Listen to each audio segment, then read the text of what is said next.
오늘 우리에게 주시는 하나님의 말씀은 마가복음 4장 35절에서 41절까지 말씀입니다. 신약성경 59쪽에 있습니다. 이제 제가 하나님의 말씀을 강독하겠습니다. 이것은 하나님의 말씀입니다. 하나님의 말씀에 경청하시기 바랍니다. 그날 저물 때에 제자들에게 이르시되 우리가 저편으로 건너가자 하시니 그들이 무리를 떠나 예수를 배에 계신 그대로 모시고 가매 다른 배들도 함께 하더니 큰 풍랑이 일어나며 물결이 배에 부딪혀 들어와 배에 가득하게 되었더라. 예수께서는 고물에서 베개를 베고 주무시더니 제자들이 깨우며 이르되 선생님이여 우리가 죽게 된 것을 돌보지 아니하시나이까 하니 예수께서 깨어 바람을 꾸짖으시며 바다더러 이르시되 잠잠하라 고요하라 하시니 바람이 그치고 아주 잔잔하여지더라. 이에 제자들에게 이르시되 어찌하여 이렇게 무서워하느냐 너희가 어찌 믿음이 없느냐 하시니 그들이 심히 두려워하여 서로 말하되 그가 누구이기에 바람과 바다도 순종하는가 하였더라. 아멘. 우리가 저편으로 건너가자라는 제목으로 하나님의 말씀을 함께 나누겠습니다. 마가복음 예수님의 공생의 사역을 한마디로 하나님의 나라를 이 땅에 선포하고 세우는 것이라고 말합니다. 예수님은 갈릴리에서 첫 사역을 시작하시면서 때가 찼고 하나님 나라가 가까이 왔다라고 말씀하십니다. 마태는 이를 복음의 시작이라고 말했습니다. 당시 사용했던 복음이라는 말은 매우 정치적인 말이었습니다. 새로운 황제의 탄생이나 로마의 승전보를 유앙게리온 복음이라고 말했습니다. 그런데 예수님은 이 정복자들의 오만한 언어를 자신의 사역에 빗대어 사용하셨습니다. 예수님 자신이 새로운 통치자이며 승리자임을 선언하신 것입니다. 한 번도 복음의 주인공이 되지 못한 식민지 백성들, 멸시와 천대로 소외받던 갈릴리 사람들에게 예수님은 그대로 열광과 흥분 그 자체였을 것입니다. 그도 그럴 것이 가시는 곳마다 놀라운 이적을 행하시는 예수님의 비범함과 카리스마 넘치는 대중연설은 사람들을 매료시키기에 충분했고요. 이들에게 새로운 세상을 꿈꾸게 하는 희망이 되었을 것입니다. 그러나 예수님이 말씀하시는 복음의 실체와 하나님 나라에 대해 사람들은 제대로 알지 못했고요. 관심도 없었습니다. 이로 인해 예수님은 바닷가에 모인 큰 무리들을 향하여 씨 뿌리는 비유를 말씀하십니다. 예수님은 들을 귀 있는 자는 들으라 라는 말로 비밀스러운 말씀을 마치시고 홀로 계셨습니다. 이때 제자들이 예수님에게 이 비유가 무슨 뜻인지를 물었지요. 이에 예수님은 하나님 나라의 비밀을 너희에게 일러줄 것이다. 그러나 바깥 사람들에게는 모든 것을 비밀에 붙일 것이다 라고 말씀하십니다. 그리고 씨 뿌리는 비유에 대하여 해석해 주셨지요. 예수님은 이 말씀이 단순한 비유가 아니라 하나님 나라의 비밀이라고 일러주십니다. 씨 뿌리는 비유 이후 하나님 나라에 대한 비유가 본격적으로 이어집니다. 스스로 자라나는 씨앗, 겨자씨 비유가 그것입니다. 이 비유에는 일관된 공통점이 있습니다. 먼저 예수님께서는 하나님 나라를 씨앗에 비유하셨다는 것입니다. 하나님 나라라는 우주적이고 웅장한 주제와는 맞지 않습니다. 온 세상을 삼킬 듯한 거대한 폭풍을 하면 모를까 씨앗은 좀 아니다 싶습니다. 그러나 예수님의 비유에는 그 어떤 것과도 비교할 수 없는 탁월함과 깊이가 담겨 있습니다. 씨앗은 작고 하찮은 것입니다. 예수님은 씨앗 중에 가장 작다는 겨자씨를 비유로 드신 이유도 여기에 있습니다. 그러나 씨앗은 놀라운 가능성과 변화를 상징합니다. 그것의 가치를 모르는 사람들에게는 그저 하나의 작은 알맹이에 불과할 것입니다. 그러나 그것이 30배, 60배, 100배의 결실을 이루고 큰 나무로 성장한다는 것을 아는 사람들에게는 분명 씨앗은 다른 의미로 다가올 것입니다. 또한 씨앗은 자란다는 특징이 있습니다. 자란다는 것은 생명력이 있다는 말 아닙니까? 겉모습은 아무런 생명력이 없는 것처럼 보이지만 그것이 땅에 심겨지면 상상할 수도 없는 놀라운 생명력을 발휘합니다. 그리고 그것은 스스로 자라납니다. 씨를 뿌린 사람이 아무리 밤낮으로 지켜봐도 어떻게 그리 되는지 알 수 없으나 스스로 싹을 내고 자라서 열매를 맺습니다. 예수님이 하나님 나라를 씨앗에 비유한 이유가 여기에 있습니다. 하나님 나라도 마찬가지라는 것이지요. 비록 지금은 작은 씨앗과 같이 보잘것없어 보이지만 그것이 땅에 심겨지면 반드시 자라 놀라운 결실을 하고 그 작은 씨앗들이 모인다면 분명 세상을 뒤덮을 것이라는 믿음입니다.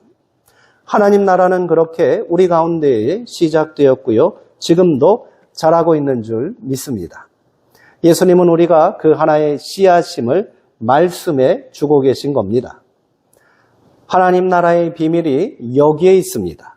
바로 이 작은 씨앗과 같은 우리의 믿음입니다.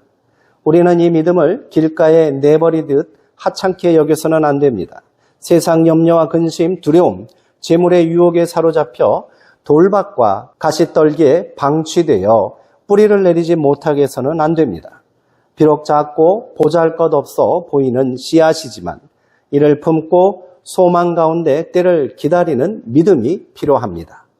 예수님은 이 비유를 통해 하나님 나라는 결국 믿음으로 완성됨을 제자들에게 분명히 말씀하셨던 것이지요. 오늘 함께 읽은 본문은 하나님 나라의 비유를 마치신 바로 직후에 일어난 사건입니다.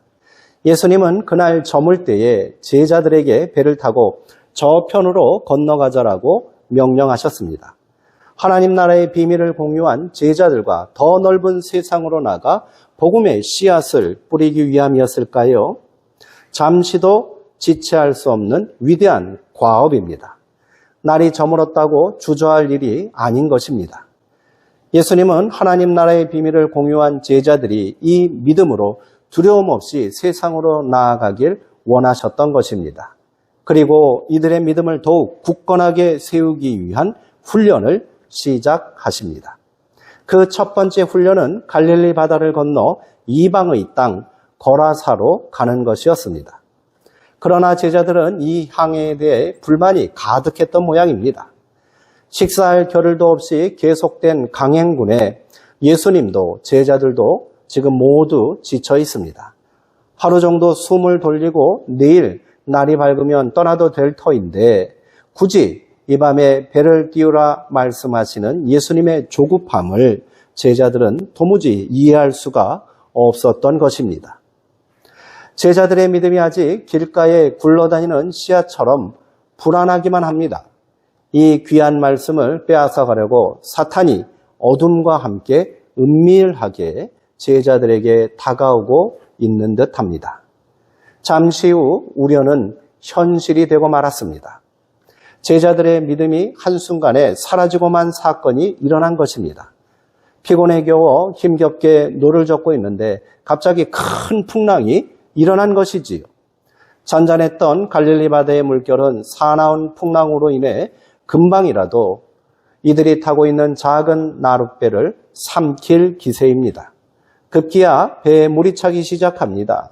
한 치 앞도 분간하기 힘든 어둠 속에서 사나운 풍랑을 만났으니 제자들이 느꼈을 두려움은 상상하는 것 이상이었을 것입니다. 순식간에 배 안에서 일대 소동이 벌어집니다. 이 위기에서 벗어나려고 제자들은 저마다 안간힘을 썼을 것입니다. 그런데 정작 이 모든 위험을 자초한 당사자인 예수님은 태연하게 배 뒤편에서 잠을 자고 계셨습니다. 황당하기 그지없는 상황입니다. 이 난리통에 잠이 온단 말입니까? 아무리 하루 종일 피곤해서 녹초가 되었다 해도 이렇게 세상 모르고 잠만 주무시고 계시다니 제자들의 불만은 예수님을 향한 원망과 비난으로 이어집니다. 제자들은 예수님을 깨우며 아우성칩니다. 선생님이여, 우리가 죽게 된 것을 돌보지 아니하시나이까? 제자들은 예수님을 선생이라 부릅니다. 예수님에 대한 불신과 원망에 대한 표현 아니겠습니까? 헬라어 멜로이를 번역한 돌보지 아니하시나이까라는 제자들의 불평은 마가복음 12장 14절에서 이를 꺼리다라고 번역해 놓았습니다. 마가복음 12장에는 예수님을 잡아들일 구실을 만들기 위해 바리새인들과 헤롯 땅 사람들이 예수님을 찾아와 세금 문제로 시비를 거는 사건이 기록되어 있습니다. 이들은 예수님을 함정에 빠뜨릴 요량으로 선생님, 당신은 참되고 아무도 꺼리는 일이 없으십니다 라고 논쟁을 걸었습니다. 예수님의 권위를 인정하는 듯한 말이지만 그 속내는 예수님의 심기를 자극하기 위한 일종의 비아냥임을 우리는 알 수 있습니다. 제자들이 지금 예수님을 향하여 하고 있는 말이 꼭 그 꼴인 것입니다. 38절의 제자들의 말을 그들의 속내를 그대로 담아 옮기자면 이런 것 아닐까요? 선생님, 당신 때문에 우리가 죽게 되었는데 지금 잠이 오십니까? 우리가 이렇게 고생하는데 당신은 아무렇지도 않단 말입니까? 왜 그리 오지랖이 넓으십니까? 예수님을 향한 제자들의 원망과 분노를 그대로 느낄 수 있는 대목입니다.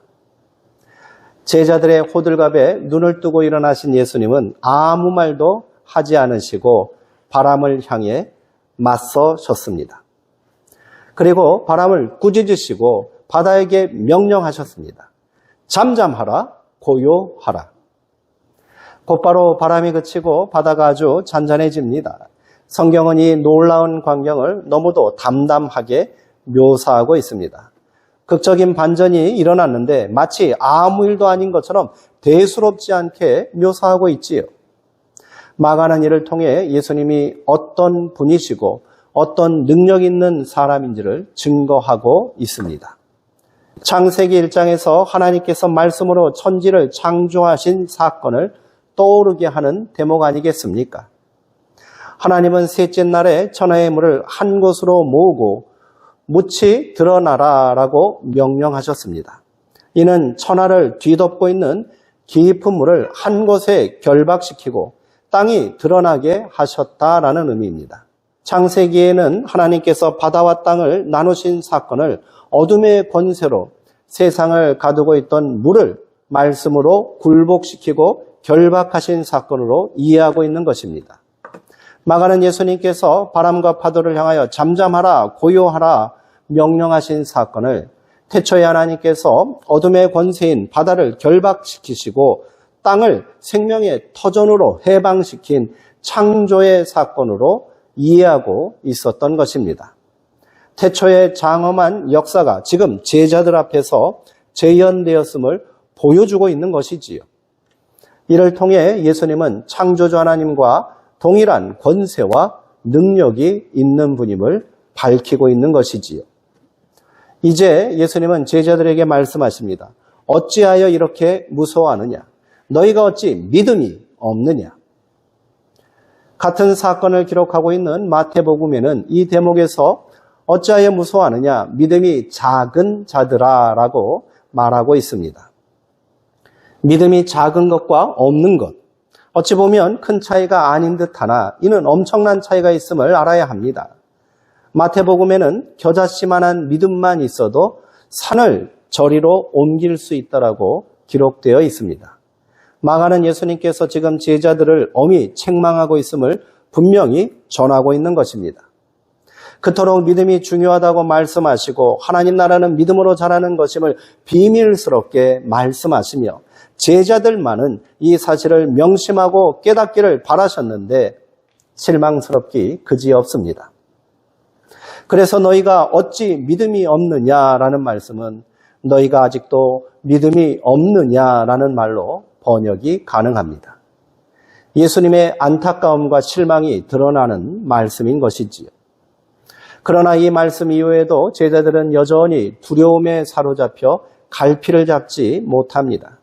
제자들은 심히 두려워하여 서로 수군거리며 그가 누구이기에 바람과 바다도 순종하는가 이렇게 말하고 있습니다. 땅에 떨어진 씨앗을 간신히 다시 찾아 그들에게 심어주셨는데 이들의 마음은 여전히 가시떨기와 돌밭과 같아 보입니다. 성경은 제자들이 믿음이 실종된 이유를 두려움 때문이라고 말합니다. 두려움은 앞선 비유에서 말씀하신 것처럼 하나님 나라, 즉 복음의 말씀이 뿌리 내리고 자라지 못하게 하는 강력한 장애물입니다. 예수님은 돌밭에 뿌려진 씨앗이 뿌리를 내리지 못하고 말라 죽게 된 이유를 말씀을 들을 때는 즉시 기쁨으로 받으나 환난이나 박해가 일어나면 곧 넘어지는 사람과 같다고 해석해 주셨습니다. 두려움에 사로잡혀 고난과 어려움을 견디지 못하고 믿음이 결국 말라 죽고 만 것이지요. 가시떨기 위에 떨어진 씨앗도 마찬가지입니다.